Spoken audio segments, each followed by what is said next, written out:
My name is Carl Williamson and I'm speaking to you from our London office. It's June 2022. I'm the manager of the Nexus Global Solutions Portfolio and the Nexus Global Dynamic Portfolio. So the Nexus Solutions Portfolio is down 0.9% in the month, taking the year-to-date return to minus 9.3%. The Nexus Global Dynamic Portfolio was down 0.2%, taking the year-to-date return to minus 10.4%. Markets continued to be volatile in May, and having fallen sharply at the beginning of the month, they rallied 6% to finish the month modestly down. The key macro risks of the war in Ukraine, tighter monetary policy, and the COVID situation in China continue to be on investors' minds.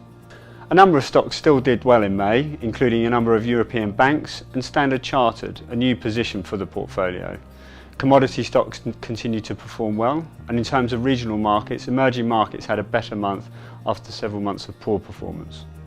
Fixed income continues to struggle during the month, with gilts losing 3.2%.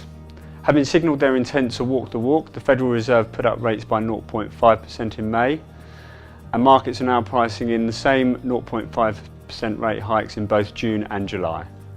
Hedge funds overall delivered a positive return for solutions, while both property and private equity detracted. Healthy jobs growth continues to support a reasonable favourable outlook for the consumer. The US economy added 390,000 jobs during May, ahead of expectations. The unemployment rate held steady at 3.6%, which is near a record low. Low unemployment is obviously helpful for the consumer. China continued to grapple with the Omicron variant during May, and Shanghai spent most of the month in lockdown.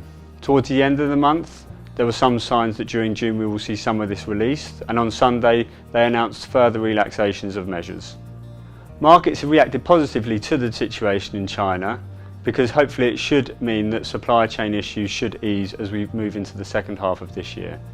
Within the portfolio, we've made a number of defensive changes, including adding to utilities and telecoms and reducing some of the more cyclical positions in Europe. Central banks continue to grapple with higher inflation, but are becoming increasingly aware of the risks to growth. Labour markets remain tight, but with real wage growth negative, the consumer continues to be under pressure.